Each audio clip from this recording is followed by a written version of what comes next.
Muy buenos días a todos.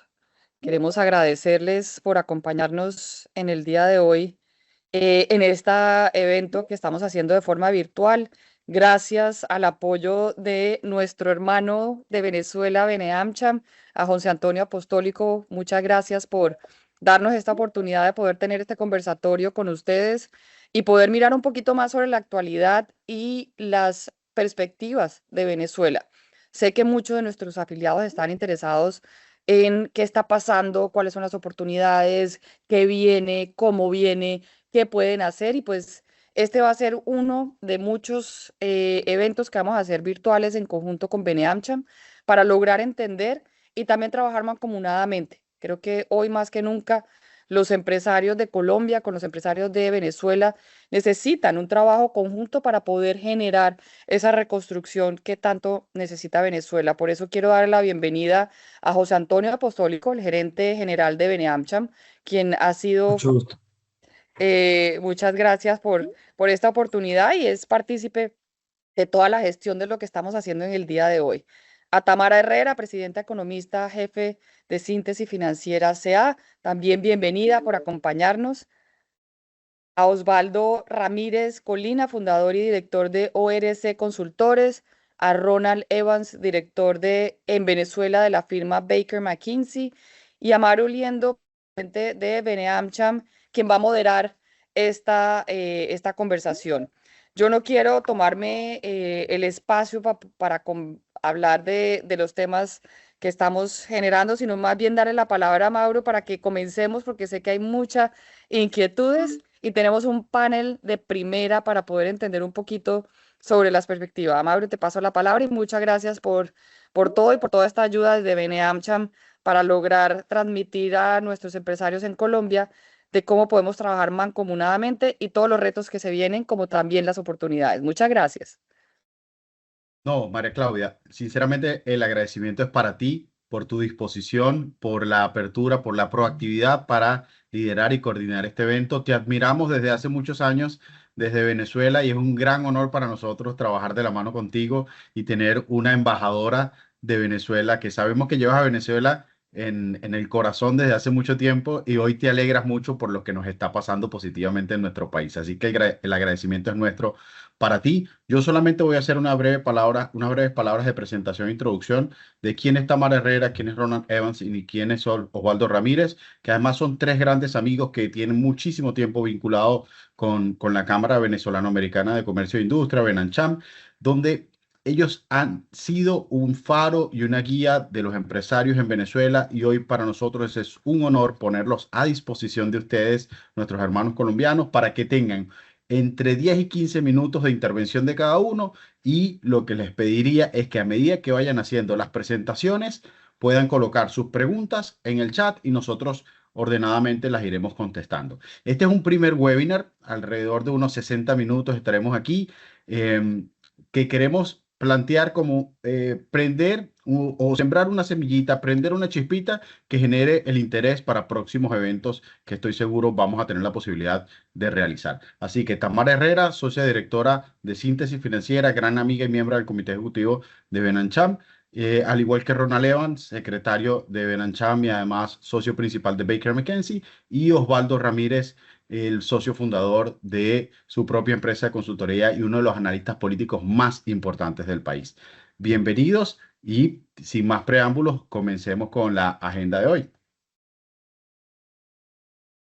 Les voy a pedir si quieren, comencemos con damas primero. Tamara, si no tienen un orden de preferencia, puedes activar tu cámara y comenzar a conversar con nosotros. Oh, no, con mucho gusto. Bien, me complace mucho estar con ustedes y agradezco mucho ese interés. Vamos a ver qué podemos transmitir en estos 10 minutos. La primera cosa es que obviamente después del 3 de enero el cambio fue extraordinario, el cambio de perspectiva es igualmente extraordinario, la situación socioeconómica y política es a su vez prácticamente sin precedentes. Y para Venezuela significó un cambio que quisiera como dar la idea en números. Antes del 10 de diciembre, estábamos bajo un prolongado proceso de sanciones, una caída de los precios internacionales del petróleo, un endurecimiento que hacía ver que en el 2026 estaríamos de cara a una hiperinflación muy seguramente desarrollándose a lo largo de ese año y por lo menos íbamos a tener una inflación de 700%.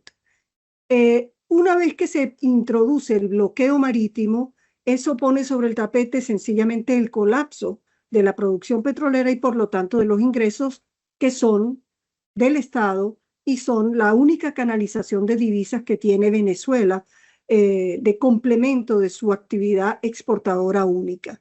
Eso planteaba simplemente la entrada en pocos días o a lo sumo en 2 semanas en una espiral de hiperinflación y hablamos de inflación realmente por encima de 10.000%, era la posibilidad de lo que estaba sobre el tapete dada la gravedad de ese colapso y de la situación, la prolongada sequía de divisas que teníamos y esa permanente espiral de devaluación e inflación que estaba presente.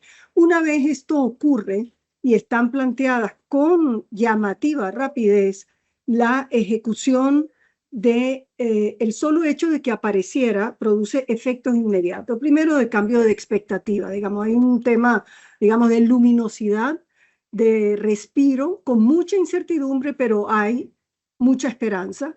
Y en ese respiro hay la inmediata calma en el deterioro de expectativas que existía y además se produjo con relativa rapidez el retorno de un flujo por baches de divisas al mercado cambiario que produjo esa apreciación de nuestra moneda con mucha rapidez en muy pocos días y todavía hay cosas que tienen que regularizarse, pero en principio estamos en un camino de regularización con denota tanto la intervención de Rubio como las decisiones de ayer, la velocidad con la que fue aprobada la ley de reforma de la ley de hidrocarburos y la propia nueva licencia general petrolera están indicando que se están ocupando de producir una regularización en ese flujo. Eso va a producir efectos inmediatos favorables. El 2026 entonces se presenta primero como más o menos 10 millardos más de ingresos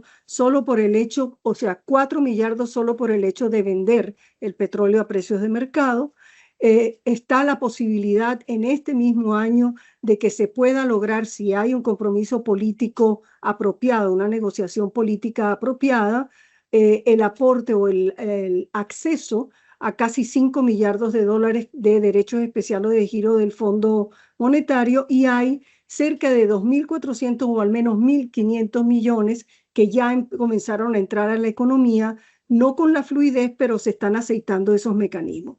Eso es un primer cambio que le da sustento a ese proceso de estabilización y si efectivamente con estos 3 eventos sucedidos ayer estamos en condiciones de proveer a la economía a la economía vía cambiaria, quiero decir, 500 millones de dólares al mes y eso es una gran diferencia para el país. El segundo gran elemento es que esa estabilización reduce la inflación y podemos hablar de que quizás no retornemos tan rápidamente a una inflación de 2 dígitos, pero no se puede descartar, pero ciertamente no va a ser, en todo caso va a estar cerca de 100%, muy distinto a estar en 700%.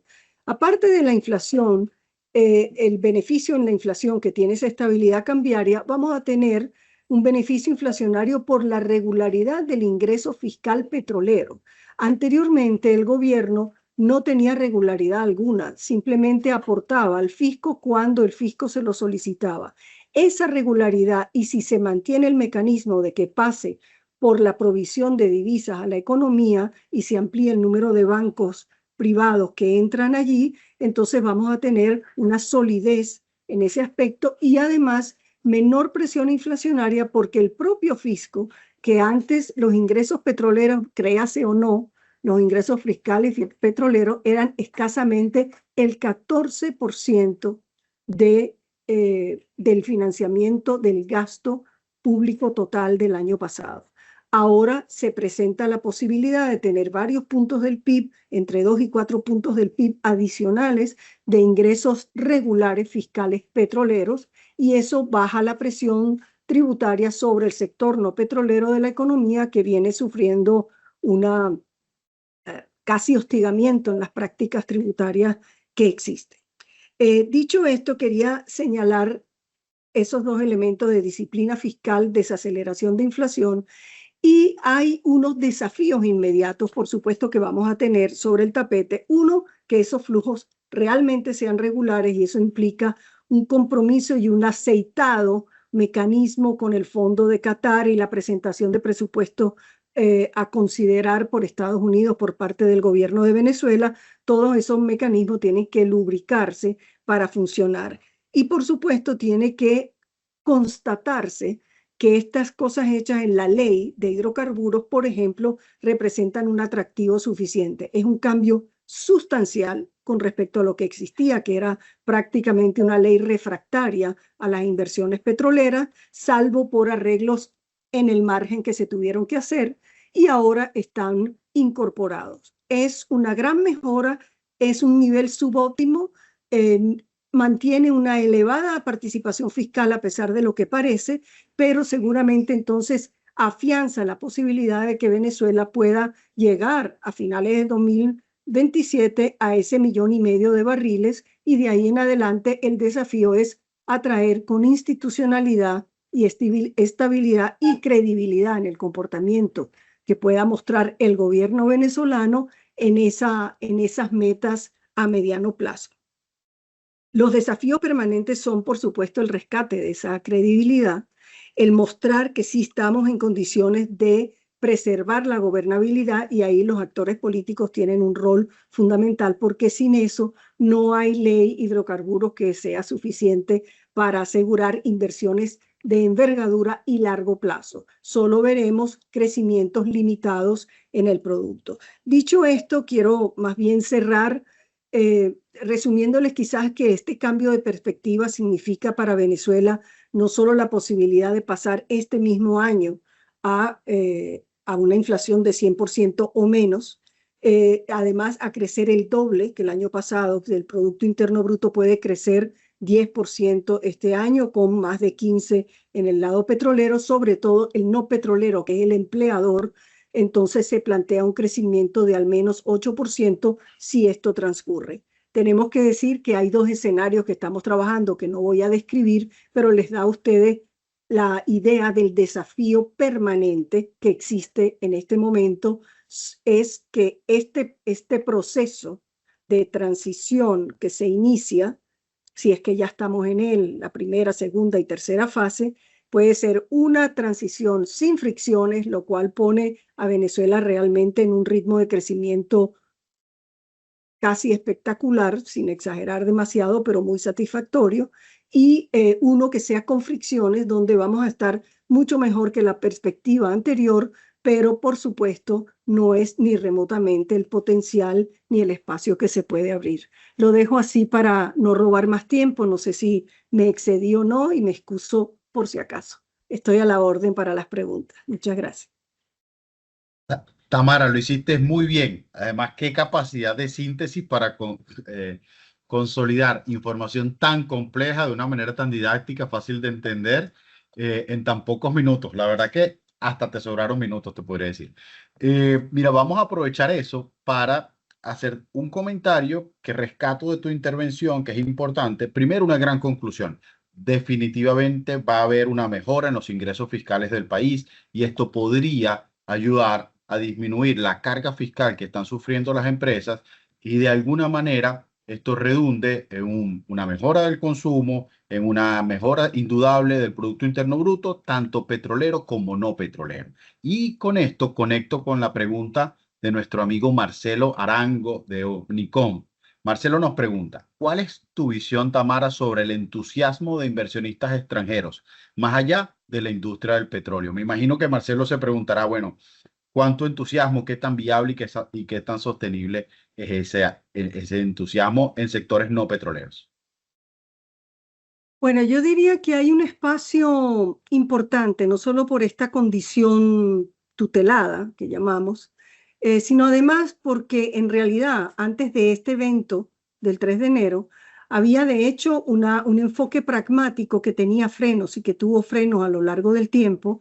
De hecho, había una reforma de la ley de hidrocarburos durmiendo por lo menos desde hace 5 años, propuesta por el propio gobierno chavista, igual que otras reformas que estaban sobre el tapete. Yo creo que hay cosas que van a... la información que tengo es que hay toda la intención de que ese pragmatismo pro negocio mejore. No deja de ser un desafío para el gobierno reformas que van a tener esa especie, así como ahora los comunicados se hablan en 2 lenguas, ¿no? Hay un idioma que dice, habla sobre la dignidad del evento de extracción, lo incorrecto, la legalidad, etcétera, y por la otra parte un mensaje sólido de coincidencia, y hay un lapso importante de tiempo en el cual ambos gobiernos tienen condiciones e incentivos para ir en la misma dirección, ganando puntos ambos, y con prisa, porque ambos tienen prisa. Creo que eso es Muy bien. proclive al clima de negocios, dando una respuesta general a esa pregunta. Perfecto, súper clara la respuesta. Tengo 2 preguntas más de Ayami Mohamed y de Miguel García, y lo que voy a hacer es, voy a darle el espacio a Ronald porque hay algunas preguntas que se conectan y luego volvemos todos los panelistas a responder las preguntas que tengamos. Tamara, muchísimas gracias. A ustedes. Adelante, Ronald. Muchas gracias, Le Amargo. pido al equipo que comparta la presentación. Por favor, Exactamente, para tratar de, bueno, en el ámbito legislativo, la verdad es que tenemos una cantidad de cambios impresionantes. Estamos hablando de esa agenda de 29 proyectos de leyes, muchos de los cuales ya están saliendo. La Asamblea Nacional, vemos en la próxima lámina, básicamente se instaló el 5 de enero, si podemos ir pasando, porque creo que tenemos que hacerlo de manera bastante rápida. Pues el 5 de enero se instaló la nueva asamblea y allí también se juramentó la vicepresidenta como presidenta encargada, Delcy Rodríguez, que es además la ministra de hidrocarburos. Y entonces, como estaba diciendo hace un momento, hay una agenda legislativa muy ambiciosa. Pasemos a la próxima lámina para ver un poco de qué estamos hablando. En este momento, algunas de estas leyes ya han sido aprobadas. Ayer se aprobó la ley de hidrocarburos y asimismo algunas han sido aprobadas en primera discusión. Efectivamente, vemos en esa lámina que la reforma de la ley orgánica de hidrocarburos, que voy a explicar brevemente, tiene muchos detalles. Es una ley que va a incentivar la inversión. Estamos viendo, hay un estimado de que esa inversión en hidrocarburos este año podría estar alrededor de los 33.000 millones de dólares, el doble de lo que ingresó el 2025, 2/3 de los cuales de ese dinero vendría por concepto petrolero. Pero además de esa ley, pues tenemos también una ley de protección de los derechos socioeconómicos, que es importante, está en la lámina anterior, básicamente porque, como también vamos a ver, es una ley que elimina el control de precios y la ley de precios justos, que es una ley que ha preocupado a todos los empresarios que viven en Venezuela o que operan en Venezuela. Hay otra ley también que ha sido aprobada en primera discusión, la ley para la aceleración y optimización de trámites, que me referiré en algún momento. La ley orgánica de minas, que también va a ser muy importante porque hay un interés enorme de reactivar el sector minero. Todavía no hay detalles de esa ley. Una ley del sistema eléctrico nacional, tampoco tenemos detalles, pero sabemos que es uno de los aspectos que más importa al gobierno y a la ciudadanía, porque para poder hacer grandes inversiones petroleras vamos a tener que renovar todo el sistema eléctrico nacional. Y una ley de propiedad industrial, porque tenemos una ley muy antigua de 1955 que no protege adecuadamente los derechos de propiedad intelectual. Venezuela se salió justamente de la comunidad andina y toda la normativa andina sobre propiedad intelectual que venía siendo aplicable ya no aplica. Entonces tenemos que actualizar esa ley. Tenemos luego también en pantalla la ley de telecomunicaciones, todavía no hay detalles, ley de derechos digitales, ley de uso racional de la energía, pesca, ley de inteligencia financiera, etcétera, ¿no? Pasando a la próxima lámina, también vemos que se anuncian unos códigos que verdaderamente es muy ambicioso toda esta agenda legislativa. No está muy claro cómo van a ir estos códigos, pero efectivamente van a tocar aspectos muy sensibles para todos los inversionistas, sobre todo el llamado Código Social, que incluiría toda la legislación laboral. Sabemos que en Venezuela, para despedir a alguien y para de alguna manera racionalizar el tema de empleo, es muy complicado. Hay decretos de inamovilidad, hay que pagar la inamovilidad, hay que pagar, es muy costoso poder contratar y poder despedir a las personas. Entonces, en ese Código Social esperamos que vengan algunos cambios, incluso cambios también referidos al porcentaje de extranjeros, porque bajo la ley venezolana no puedes tener más de 10%, o puedes tener, pero vas a tener algunos efectos adversos. Tienes que pedir autorización al Ministerio del Trabajo para tener más del 10% de empleados extranjeros, ¿no? Y en la medida que eso se exceda también puede haber efectos impositivos porque no es deducible el pago por nómina en la medida que se violente ese porcentaje. Tenemos también un Código Económico de Comercio Productivo. Se dice que se va a modificar el Código Civil, no sabemos para qué. El Código Penal Popular, un código electoral. También hay mucha inquietud sobre las normas electorales y ponerlas al día. Hay un Código de Democracia Directa, afianzamiento del poder popular, un Código Ecológico Ambiental y un Código de Protección Integral de las Personas Vulnerables. Como he dicho, hay pocos detalles todavía sobre estos códigos, simplemente han sido anunciados. Me voy a referir ahora en la próxima lámina a la reforma que fue aprobada ayer de la Ley Orgánica de Hidrocarburos. El contexto de esa ley ya lo sabemos. La ley del 2006 de hidrocarburos era una ley bastante restrictiva y estatista, donde básicamente todas las actividades primarias de exploración, producción, refinamiento y comercialización de hidrocarburos líquidos y gas asociados, pues estaban reservadas al Estado a través de empresas mixtas. Los extranjeros podían participar como socio minoritario y solamente PDVSA podía comercializar el crudo. Allí el government take o los costos para el inversionista extranjero podían estar cercanos al 92%, de manera muy alta, como decía Tamara, una carga fiscal bastante excesiva que ahora ha sido corregida o va a ser corregida. Este es vamos a ver la próxima lámina. Básicamente el cambio fundamental que está presentándose en esta ley, que ya fue aprobada el día de ayer, vemos que hay una apertura a la participación privada y al liderazgo de los inversionistas extranjeros. Básicamente en lo que se refiere a la exploración y producción, las empresas mixtas, pues, a pesar de que todavía existen con control mayoritario de PDVSA, sin embargo el socio minoritario va a tener el control operativo de la producción.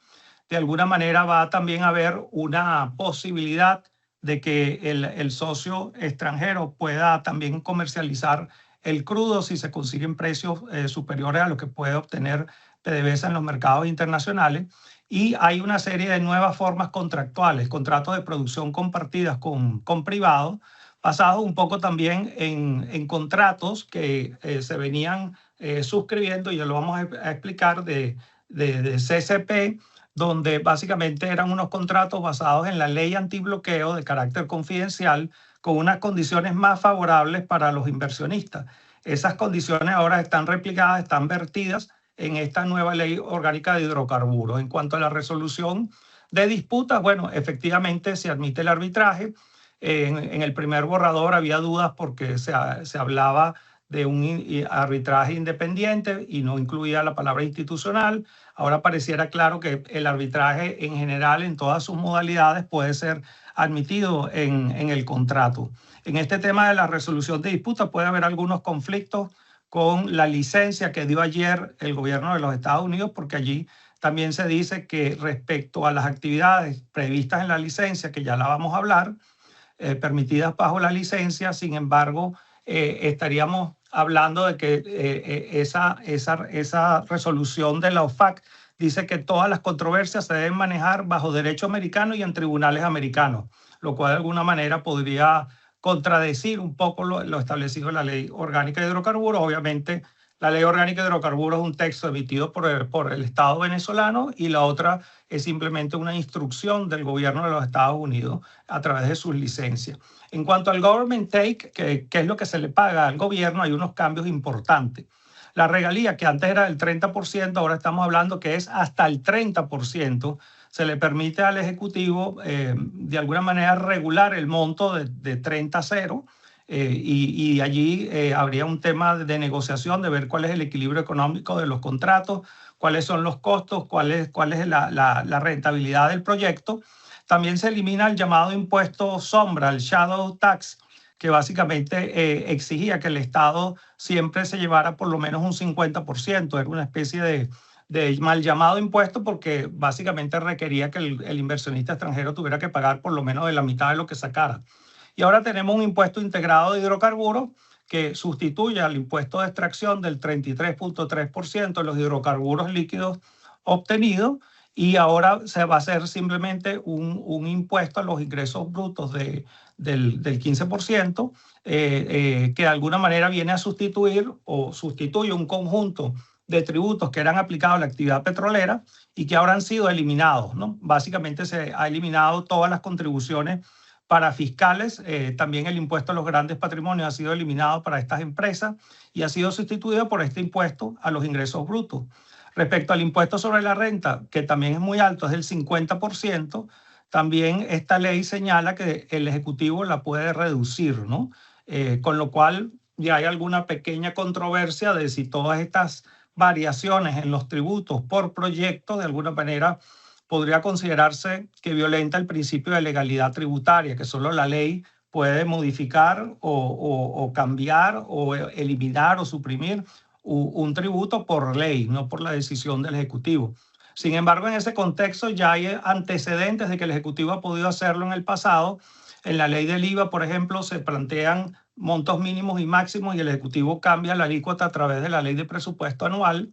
Y también hay experiencias de que cuando ha habido este tipo de contrataciones uno a uno con el inversionista, por ejemplo, los convenios de estabilidad tributaria que están establecidos en el Decreto Ley de Promoción y Protección de Inversiones de 1999, de la época de Hugo Chávez, el Tribunal Supremo de Justicia en la Sala Constitucional dijo que era completamente válido que se hicieran contratos que establecieran montos fijos de tributos o que cambiaran la carga tributaria o que estabilizaran el sistema tributario aplicable al inversionista, lo congelaran, y que eso no era en absoluto, no violentaba el principio de legalidad ni el principio de generalidad de los tributos. Entonces, ahí hay dos antecedentes importantes para sostener la eventual constitucionalidad de estos cambios. En cuanto a la comercialización, los socios minoritarios de las empresas mixtas ahora van a poder comercializar y directamente, y bueno, aquí hay unos avances muy importantes desde el punto de vista de comercialización. En la siguiente lámina vemos algunos cambios que van a operar también a nivel de las empresas mixtas. Hay un papel protagónico del socio minoritario privado, básicamente el esquema que en la práctica se venía haciendo bajo la ley antibloqueo, de alguna manera ahora viene reflejada en la ley, y algunos de estos cambios ya lo mencioné. Podemos decir además que hay la posibilidad que el socio minoritario, que lo podemos llamar el socio B, suscriba también acuerdos de servicios integrados para la operación. Eso se refiere básicamente a los servicios integrados. Si damos un pequeño ejemplo, en el caso de Chevron, por ejemplo, que está en una empresa mixta, los servicios integrados vendrían a ser, por ejemplo, los servicios que pudiera prestar Chevron Global Technology, por ejemplo, a la empresa mixta, y que básicamente eso es un tema que se viene dando de forma práctica en la actualidad. Ya habíamos dicho también la eliminación del impuesto sombra y el tema de la comercialización directa por parte del accionista C. En la próxima lámina vemos también la incorporación de nuevos contratos similares a los Production Sharing Contracts y Risk Sharing Contracts. En años recientes, pues ya dijimos que bajo la ley antibloqueo había unos contratos, una modalidad contractual, una especie de Production Sharing Contract, el CPP, donde el privado asumía la operación del campo a cambio de parte de la producción. La Ley Orgánica de Hidrocarburos allí también incorpora dos modalidades de retribución: una participación porcentual sobre volúmenes de los hidrocarburos fiscalizados y cualquier otra forma de participación en los beneficios determinada por el Ejecutivo, ¿no? Vamos a ver también en la próxima lámina que la Ley Orgánica de Hidrocarburos pues deroga todo lo que era la legislación que había establecido el gobierno de Chávez y parcialmente el gobierno de Maduro, que eran, digamos, una cantidad de leyes de restrictivas y punitivas, por ejemplo, la ley de regularización de la participación privada en las actividades primarias del 2006, donde se excluía la delegación de las actividades primarias a privados, ya sabemos que se puede hacer ahora. También la derogación de la ley orgánica que reserva al Estado bienes y servicios conexos, que también resultó en la expropiación masiva de compañías en el lago de Maracaibo. También la derogación de la contribución especial por precios extraordinarios, donde estamos hablando de la reducción de la carga fiscal, y el acuerdo de la Asamblea Nacional de términos y condiciones para la constitución y funcionamiento de las empresas mixtas, donde también se elimina el llamado impuesto sombra, que requería que los inversionistas privados dieran un mínimo del 50%. Otra ley importante que ya ha sido aprobada en primera discusión es una ley para en la próxima lámina, una ley para la aceleración y optimización de trámites y procedimientos administrativos. Básicamente se busca eliminar trabas para las empresas, superar trámites y procedimientos burocráticos, y que el Ejecutivo Nacional, bajo esta ley, va a tener amplias facultades para suspender, reducir trámites, autorizaciones, permisos y requisitos, lo cual va a dar debería dar un gran impulso para la contratación con el Estado, para la constitución de empresas, etcétera. Ya en 1999 había un decreto de simplificación de trámites administrativos que todavía está vigente y de alguna manera coexistiría con esta ley. Me imagino que esta ley va a derogar ese decreto cuando sea aprobado ahora en segunda discusión, pero de alguna manera no fue muy implementado, perdón. Pensamos que hay la voluntad ahora, pareciera que hay la voluntad de en verdad facilitar todos los trámites en Venezuela, que sabemos que son bastante engorrosos, lentos y burocráticos, ¿no? En la próxima lámina también vamos a ver la llamada ley orgánica, que es muy importante para todos los comerciantes, para todos los inversionistas que vengan a Venezuela, ley orgánica para la protección de los derechos socioeconómicos, que simplemente allí, bajo esta ley, se está de alguna manera eliminando, modificando la ley de precios justos, que de alguna manera venía a traer preocupación de la fijación de precios y del control de precios por parte del Estado. Lo que se busca más bien bajo esta ley, está en la próxima lámina, en las dos próximas láminas, garantizar el acceso a bienes y servicios de calidad, dar protección al consumidor, pero se supera el modelo anterior de intervención estatal y control de precios, ¿no? También hay unas regulaciones sobre los contratos de adhesión, buscando proteger al consumidor como débil jurídico, y una serie de disposiciones sobre garantías contractuales, obligación de informar al consumidor sobre derechos y obligaciones, etc. Más adelante, entonces, pasando a la próxima lámina, se han creado también unos nuevos fondos soberanos. No me voy a referir a ello porque no tenemos mucho tiempo, pero la vicepresidenta ha creado esos dos fondos que van a ser alimentados con los fondos de la venta de hidrocarburos por parte del gobierno de los Estados Unidos, que enviaría el dinero a Qatar, y parte del dinero de Qatar irían a estos dos fondos soberanos, uno de protección social para hospitales, escuelas, alimentación y viviendas, y uno para infraestructura eléctrica, vialidad, obras públicas y servicios públicos, donde estarían cogestionados entre Estados Unidos y Venezuela la aplicación de esos fondos. En la próxima lámina también nos vamos a referir brevemente a la licencia de los FAC 046, salió ayer mismo. Básicamente, bajo esa licencia ahora se está autorizando a las empresas americanas a celebrar contratos y transacciones con PDVSA, sus filiales y empresas en las que tenga mayoría accionaria, para exportar, vender, almacenar, comprar, mercadear y transportar petróleo venezolano. El alcance exacto no está todavía claro, porque se habla de lifting, y se eliminó la palabra producción que estaba en la licencia anterior, con lo cual pareciera que no se refiere a drilling ni a producción de petróleo, sino más que todo a los traders, a quienes venden el petróleo, y pareciera entonces que deberíamos estar esperando. Ya hay unas licencias que parece que están siendo emitidas ayer y hoy, adicionales a las que ya existen, como la que tiene Chevron, que sí permitiría los temas de producción y de dragado y de drilling. Pero bueno, estamos esperando ver aclaratorias también de los FAC, si esto fue un error material respecto a la anterior licencia, o si en verdad su alcance es mucho más amplio de lo que simplemente sería esas actividades llamadas de lifting, que se referirían a la extracción y elevación desde el subsuelo del crudo o desde el punto de vista de los traders, la carga física del petróleo a los buques y, digamos, pasándolo por todo el transporte de los hidrocarburos a los buques para su exportación. Finalmente, ya cerrando, y disculpe que me he extendido un poquito, básicamente decirle a todos ustedes que es importante a la estructuración de inversiones en Venezuela tomar en cuenta que Venezuela sigue manteniendo una red de tratados para proteger la inversión. Se usa con mucha frecuencia el tratado entre Barbados y España. En el caso de Colombia se firmó un convenio en 2023, pero está pendiente de ratificación. Yo creo que Colombia debería hacer un esfuerzo de tratar de reactivar y que ese convenio de protección de inversiones entre en vigor entre Venezuela y Colombia. E igualmente convenios de doble tributación, que también hubo una negociación hace unos años, hubo un par de rondas con Colombia para el convenio de doble tributación. Sabemos que había un convenio multilateral en el Pacto Andino, en la Comunidad Andina. Venezuela se retiró, ya no aplica, no tenemos convenio de doble tributación con Colombia, pero ya se habían dado unas negociaciones que entiendo se suspendieron. No hay noticias de qué pasó con ese proyecto. Sería importante que las autoridades colombianas retomaran esos dos puntos para que los colombianos, como uno de nuestros principales, históricamente han sido el primero o el segundo de nuestros aliados comerciales y de intercambio de bienes y servicios, pues los colombianos tengan la protección que tienen otros países. Creo que sería lo más lógico y lo más natural. Muchas gracias. Y bueno, disculpen si me excedí un poquito, pero el material era muy amplio y los cambios que hemos visto de ayer y de los días pasados ha sido bastante amplio, ¿no?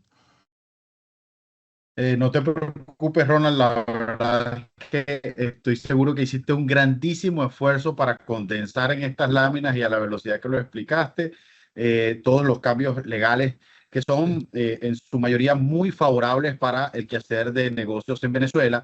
De hecho, parte interesante de lo que hiciste fue anticiparte a muchas de las preguntas que están en el chat, porque iban preguntando cosas y tú las ibas respondiendo a medida que iba avanzando tu presentación. Me quedaron solo algunas dos que las vamos a dejar al final si tenemos tiempo. Vaya pensando, si no, podemos agendarlas para otra sesión. Y tiene que ver con los tiempos constitucionales de la presidencia encargada. Hay gente que se preocupa sobre, bueno, realmente cuánto va a durar esta transición, y también hay algunas otras preguntas más específicas sobre la ley de hidrocarburos y sobre la protección de inversiones. Entonces, ve pensándolo por ahí, pero creo que la verdad, 99% de las cosas que estaban como inquietudes. Vamos a darle la oportunidad ahora a Osvaldo Ramírez para que nos hable del contexto político venezolano. Adelante, Osvaldo.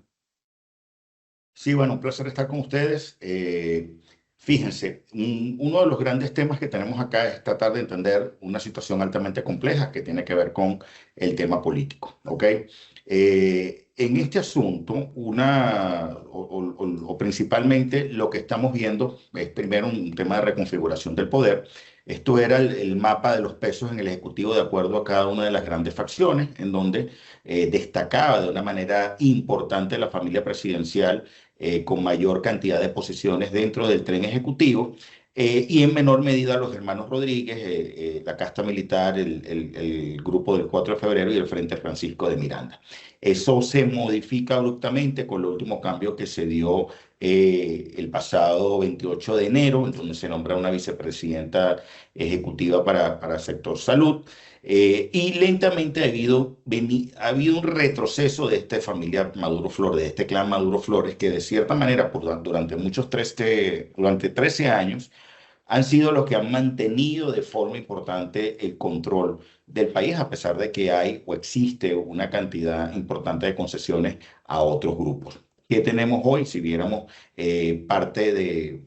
apenas un vistazo del mapa de poder, los vicepresidentes sectoriales, esos vicepresidentes sectoriales, ya lo había comentado, disculpen, previamente lo habían comentado, está obviamente Delcy Rodríguez al mando, 3 vicepresidentes sectoriales junto al cargo de vicepresidente ejecutivo que sigue detentando ella, 3 vicepresidentes sectoriales en el clan Maduro Flores, y el caso obviamente de los actores relevantes como el caso de Diosdado Cabello o Vladimir Padrino López. Esto es una discusión mucho más compleja que podemos de hecho agendar para otro momento, pero Venezuela ha sido por muchos años un mercado político. Ese mercado político se asignaban, se otorgaban lealtades, se otorgaban prebendas de manera de tratar de crear un tema importante de estabilidad y que esa estabilidad permitiera a muchos poder generar las condiciones de gobernabilidad necesarias en el ejercicio del poder. Y esto implicaba acceso a rentas formales, acceso a rentas ilícitas, acceso a contratos petroleros, acceso a contratos mineros. Y estamos justamente viendo, observando la posibilidad cierta de que en este mercado político tengas que realinear lealtades por la capacidad que tiene el Ejecutivo de justamente, o quien detenta el poder, de poder asignar esas responsabilidades. ¿Qué tenemos ahora?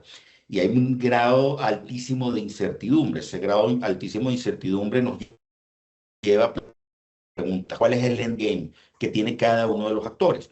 En el caso de los Estados Unidos estamos viendo dos grandes narrativas. La narrativa de, señores, yo me siento satisfecho porque estoy en control de la agenda petrolera, porque estoy en control de los recursos, voy en camino a eso, además de me siento satisfecho por haber sacado a Nicolás Maduro del poder en el operativo Absolute Resolve del 3 de enero. Pero la otra narrativa es proceso de redemocratización. 3 fases: estabilización, recuperación y transición. Y aquí pudiéramos ver una agenda Rubio versus una agenda Trump. Obviamente, a pesar de que están en el mismo gobierno, las narrativas y las acciones han sido diferentes, al menos en los primeros días. Aquí hay un tema importante entender, que si alguna de estas acciones falla, esa amenaza de la segunda ola sigue estando presente, y lo que implique una designación a dedo de un gobierno tecnocrático, para efectivamente lograr ese objetivo de estabilización, recuperación y transición. Por parte del gobierno interino, yo creo que el principal endgame es comprar tiempo para satisfacer a la agenda petrolera de los Estados Unidos y otorgar concesiones mínimas en ese proceso de recálculo, que implica realineación del poder, entendimiento de la situación interna de cuánta base de apoyo hay o no. O para entender esto, ante nuestra última encuesta, el 20 de diciembre, nos indicaba que cerca de 15% de la población se autodefinía como seguidora del gobierno. No necesariamente cambia abruptamente que haya mayor filiación para efectos de lograr estos cambios que se están esperando. El otro detalle que está en transición es, bueno, si aquí hay un adelanto de elecciones, por la premisa que existe de que hay un vacío de poder, no, una falta absoluta del presidente que no está tipificada en la Constitución.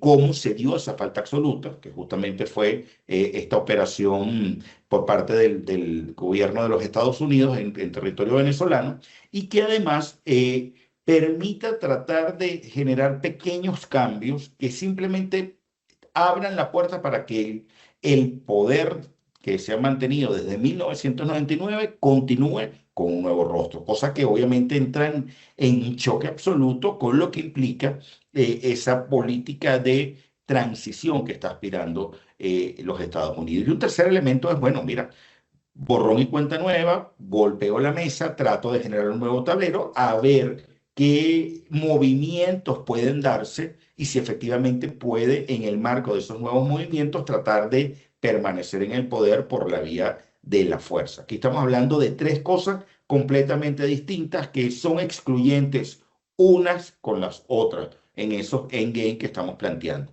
Ahora, por parte de la oposición legítima, su primer objetivo es, bueno, salir del actual gobierno y tratar de generar un proceso de reconocimiento de los resultados de la elección del 2024.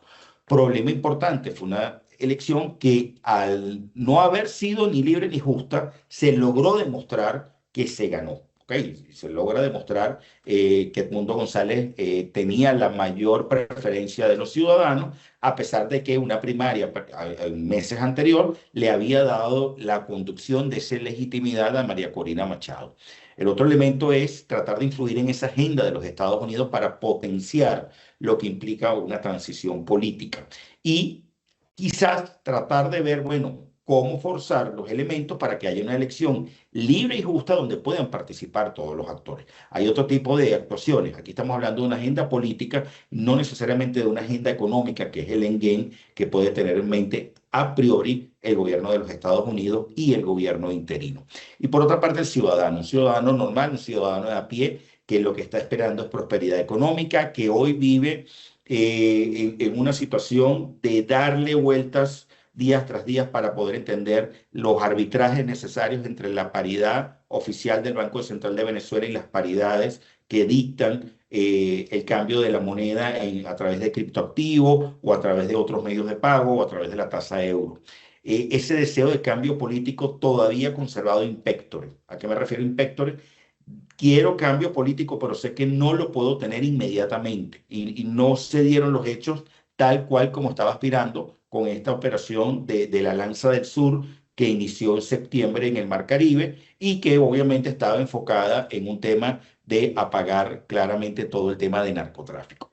El otro detalle, si nosotros viéramos rápidamente escenarios de transición posterior a ese día 3 de enero, con conos de plausibilidad, una plausibilidad baja moderada, una plausibilidad moderada, saliendo o manteniéndose obviamente el poder actual o obviamente saliendo por completo lo que implica tanto ya Nicolás Maduro, que no está en el juego, pero sí obviamente ese proyecto revolucionario que inició en el 99, llegó la democracia ya. O sea, aquí estamos hablando de un tema súper acelerado. Alguien hacía una pregunta en el chat sobre el tema de los tiempos. El gobierno americano habló de bloques de 3 meses. Lamentablemente una transición no se decreta, no se establecen tiempos.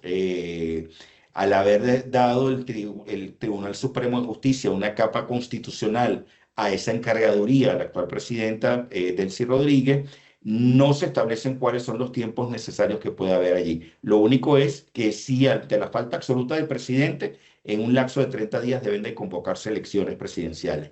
Ese es quizás uno de los comodines que puede estar teniendo el gobierno actual para tratar de dar ciertos cambios y no darle cabida a otros actores políticos de oposición que están la mayoría fuera de Venezuela. Una consolidación, una autocracia tutelada, en donde claramente me doy por satisfecho con objetivos económicos, sobre todo los energéticos, y entiendo que la gente puede vivir relativamente tranquila en un estado autocrático siempre que haya libertades económicas. Una transición lenta y negociada, ¿ok? Y una transición caótica, porque aquí los elementos son diferentes, porque en este caso, esta negociación lenta, lo que trato es justamente de estabilizar el país para generar un proceso de reconstrucción y tratar de reinsertar a los actores políticos y que haya obviamente el acuerdo de los que están detentando el poder para que se den aceleradamente esos pasos para que eventualmente haya un cambio de régimen político. Y caótica va a depender lamentablemente del reacomodo de facciones y de la reasignación de rentas y la posibilidad de todas las facciones que hacen vida dentro del gobierno poder participar en rentas que hasta ahora pasan a tener una connotación completamente distinta. Y para que tengan idea, el petróleo venezolano hasta el 3 de enero, cerca de 20% se manejaba de forma totalmente discrecional sin entrar a PDVSA. Mucho de ese petróleo se iba con flotas oscuras, con flotas sancionadas, a venderse a mercados asiáticos. Todo esto está cambiando abruptamente a que solamente existe un carrier para la venta de petróleo venezolano, como se expresa en la licencia 46 que fue sacada el día de ayer. ¿Dónde estamos? Estamos aquí, quizás en una transición política, apenas viendo un esbozo de lo que puede ser una transición política. No estamos, lamentablemente, todavía en un proceso de transición política.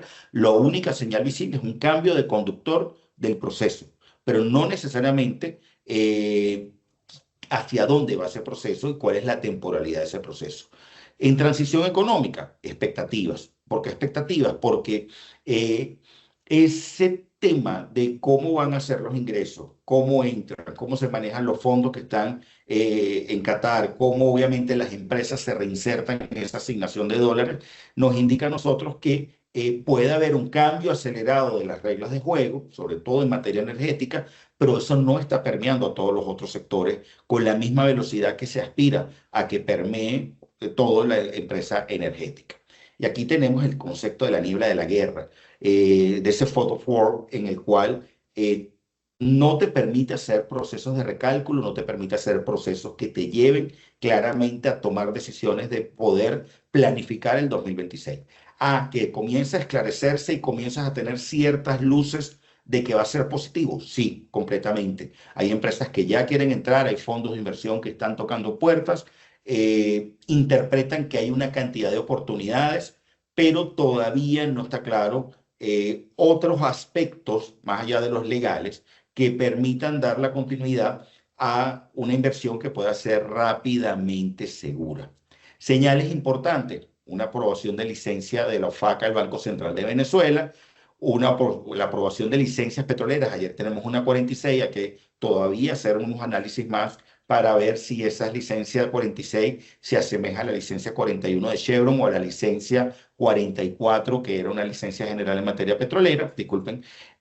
La apertura de la Oficina de Intereses Comerciales, de los intereses de los Estados Unidos en Venezuela, tema fundamental. Ya se han dado algunos pasos. Ayer se avisa, obviamente, y se suspenden las NOTAM que emite la FAA sobre el espacio aéreo del Caribe, que tocaba también a Curazao, tocaba a Puerto Rico, tocaba obviamente a Venezuela. El tema de la posibilidad de vuelos directos. Esto implica también la posibilidad de eliminar la necesidad de visas para norteamericanos puedan venir a Venezuela, un tema que tenía muchos años y que no existían consulados en Norteamérica que les permitieran darle esas visas para poder a ciudadanos norteamericanos poder venir a Venezuela. Todo este tema, todo este tinglado todavía está en pasos que pueden ser acelerados de forma importante, pero están allí. Señales positivas. Otras señales negativas: lamentablemente, la operación militar continúa en el Caribe, eso sigue estando allí.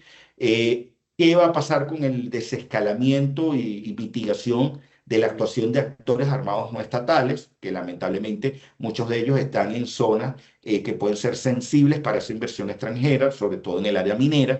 El tema de la persecución y libertades, y ausencia de libertades, en libertad de prensa, en libertad de opinión, libertad de expresión, libertad de asociación política, entre otros detalles que están allí lamentablemente afectando, y lo que implican las midterms en Estados Unidos. Esa agenda de midterms en los cuales puede llegar a afectar lo que estamos viendo hacia Venezuela en formas que no necesariamente obliguen a dar concesiones o acelerar procesos que están allí sobre la necesidad de hacer temporalidad. Me quedo con esta última lámina. Esta es la confianza en la empresa privada en el país. Este último indicador es de septiembre del 2025, pero este es uno de los grandes actores en donde tenemos al menos un grado de confianza superior al 70%. Es un tema importante porque en Venezuela no existe un sentimiento antiamericano. En Venezuela hay una confianza importante en los Estados Unidos como un actor que puede permitir cambios hacia Venezuela, ayudar a Venezuela, y hay una confianza importante tanto en empresas privadas como en empresas transnacionales. Yo creo que esto nos lleva a una situación en la que claramente tenemos la posibilidad cierta de generar procesos de alianza privado-privado, público-privado, para lograr de forma bastante acelerada aprovechar estas oportunidades que se están dando en el marco de estos cambios que estamos teniendo. Gracias. Osvaldo, maravillosa presentación. Sinceramente, el impacto de lo que nos estás diciendo, conectado con lo de Ronald y Tamara, cierra muy bien. Y al igual que Ronald, fuiste adelantando respuestas a algunas preguntas. A mí me gustaría solo hacerte una pregunta y pedirle a Tamara y a Ronald que activen sus cámaras para luego conectar con María Claudia, que ya está aquí, e ir cerrando el evento por respeto al tiempo de los participantes. Y la pregunta va a ser un resumen de varias cosas que tengo aquí. Las principales preocupaciones del chat tienen que ver con cuánto tiempo, en tu opinión, va a durar esta transición. Sabemos que es algo muy incierto y que no tienes la bola de cristal, pero en tu opinión, ¿qué es?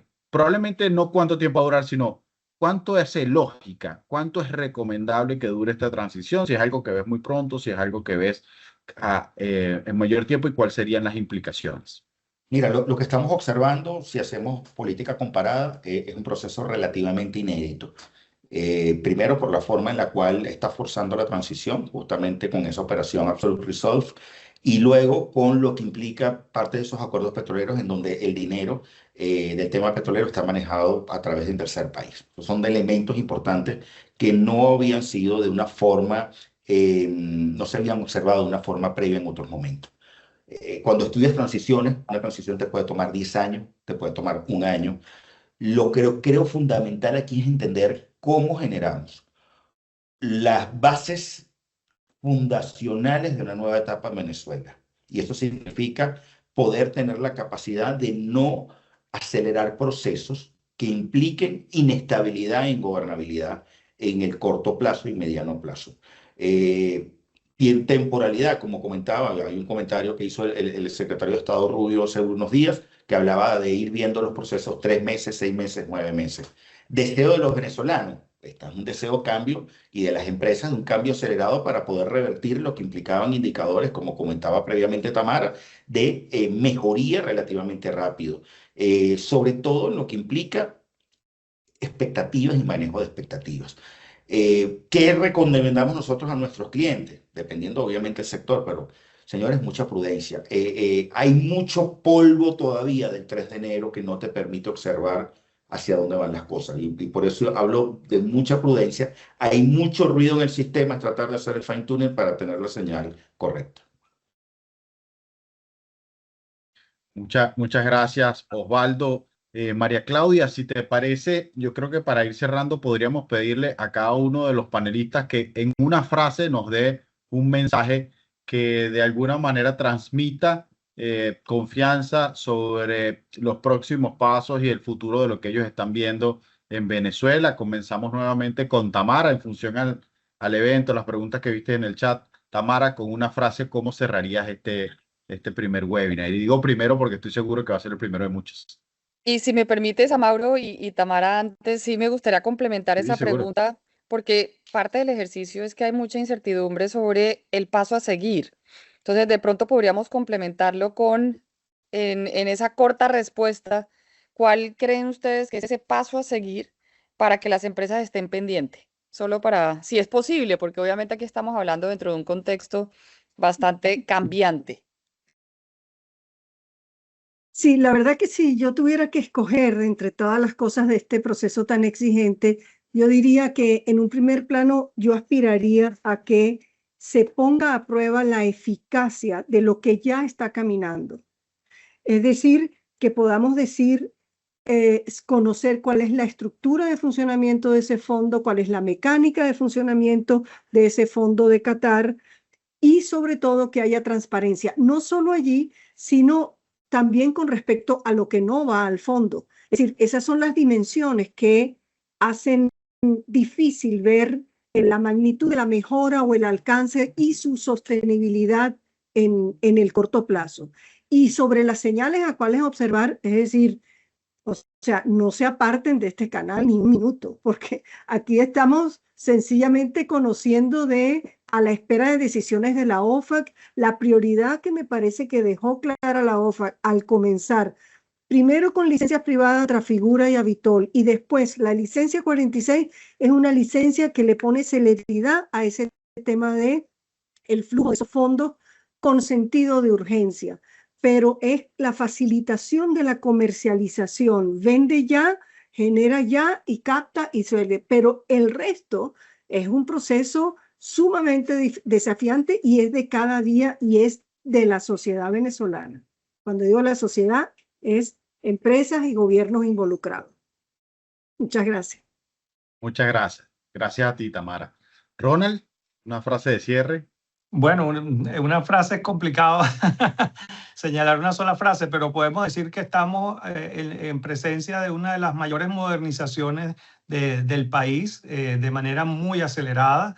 Yo creo que a esa modernización, que como la estamos viendo en todas las leyes que están siendo cambiadas de forma muy radical, esa visión estatista por una versión de apertura al mercado y a los inversionistas, creo que tiene que venir acompañada de cambios institucionales, cambios de la mentalidad de la burocracia, reducción del Estado y modernización también de todo el funcionamiento del Estado en Venezuela y obviamente también dirigirnos o pensar en la creación de instituciones sólidas que creo yo que solamente se podrán lograr a través del voto directo y democrático con una apertura electoral y de elecciones que de alguna manera está también prevista en la Constitución. La Constitución señala que hay 90 días en las faltas temporales que se puede extender por 90 días más y luego una convocatoria de elecciones. Quizás van a haber algunas interpretaciones dependiendo de la realidad política que estemos viviendo, de que eso no se va a dar en 6 o 7 meses.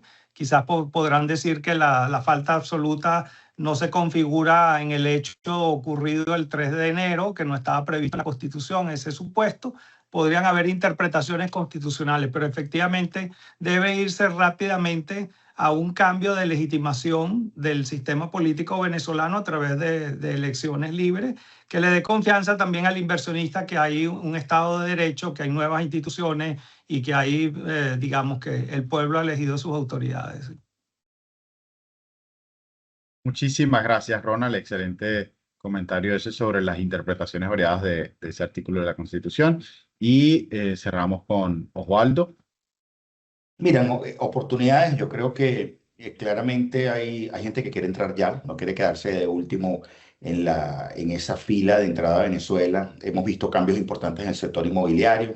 Obviamente hay un overshooting y ese overshooting en algunos momentos puede tratar de desequilibrar las cosas, pero hoy la realidad es que las oportunidades son inmensas, esas oportunidades inmensas de inversión están allí para empresas colombianas. Yo creo que hay una relación de larga data y creo que la oportunidad de estar relativamente cercano obliga a ver qué hay, cómo insertarse en esas oportunidades. Sobre todo esto implica un tema de entender en esos procesos de arreglar infraestructura, de ver conexiones, tratar de interpretar dónde están esos nichos en el sector agroalimentario, en el sector energía, en el sector, obviamente, turismo, que no ha sido nombrado, pero son parte de los sectores que están allí claramente como potenciales ganadores.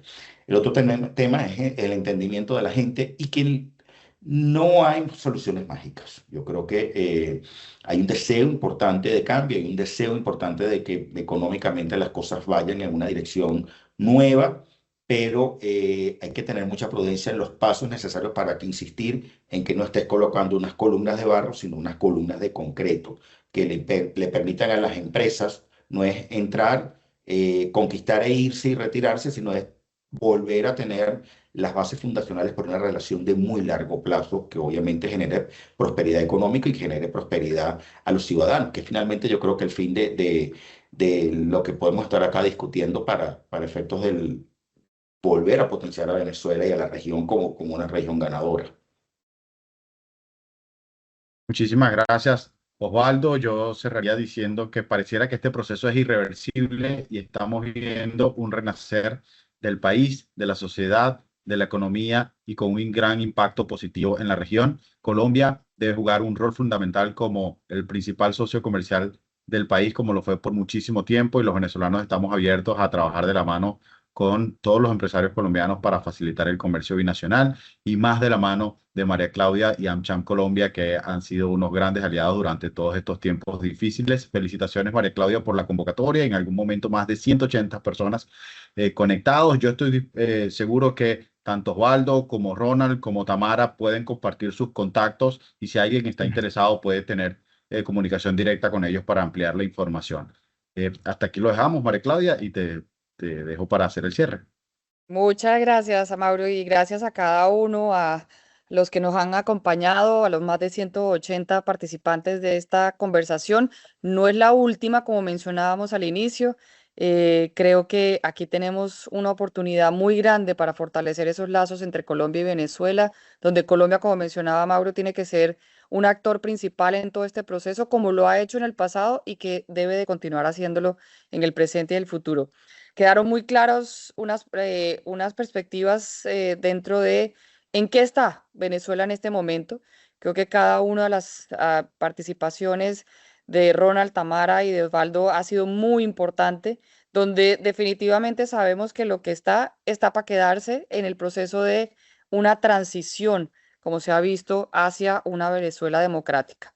Nada más me resta darle las gracias nuevamente a cada uno de los panelistas, también a Mauro por esa buena moderación y pues a José Antonio también por todo este proceso de lo que hemos venido construyendo y que seguiremos construyendo entre todos. Muchas gracias y nos volvemos a ver pronto.